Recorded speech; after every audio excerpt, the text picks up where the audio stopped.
मैं Rajesh Bansal, managing director Midas Bansal private limited.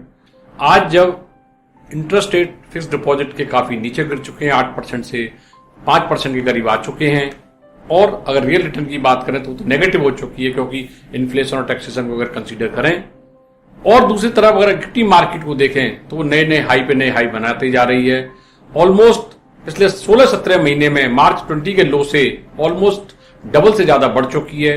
ऐसा लगता है कि मार्केट एक्सपेंसिव है, इन्वेस्टर बहुत पजल्ड हैं, कहां लगाएं, इक्विटी में लगाएं कब गिर तो नहीं जाएगी, डेट में लगाएं, एफडी में लगाएं तो रिटर्न 5% से भी कम आ रही है, तो कहां इन्वेस्ट करें। इन सब का एक बहुत अच्छा समाधान है, बेस्ट अल्टरनेटिव है कि balance advantage fund. Because balance advantage fund के अंदर इक्विटी एलोकेशन डायनेमिकली मैनेज होता है बिटवीन 0 to 100%।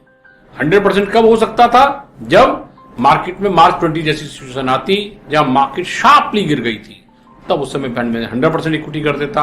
और 0 कब हो सकता है? वो रेयर केस ही होगा जबकि मार्केट बहुत ओवर हीटेड होगी। But most of the time equity allocation किसी भी बैलेंस एडवांटेज फंड के अंदर 0 से 100% के बीच में होगा। और जो बैलेंस एडवांटेज फंड का इक्विटी एलोकेशन है, ये डिसाइड करने के लिए हमारे पास कुछ स्टैटिस्टिकल मेजर्स हैं, टूल्स हैं। मोस्टली जो बैलेंस एडवांटेज फंड है वो मेजर करते हैं लाइक पीबी और पीबी के रेशियो पे, वैल्यूएशन मैट्रिक्स पे, या ट्रेंड के सेंटीमेंट के दर हैं।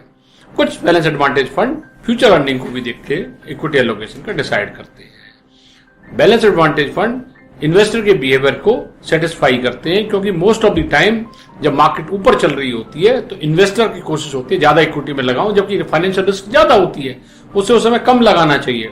ऑन दी अदर हैंड जब मार्केट डाउन होती है तो इन्वेस्टर इक्विटी में से बचना चाहता है जबकि फाइनेंस ज्यादा होती है, तो बैलेंस एडवांटेज फंड आपका राइट इक्विटी एलोकेशन रखेगा as per the market condition.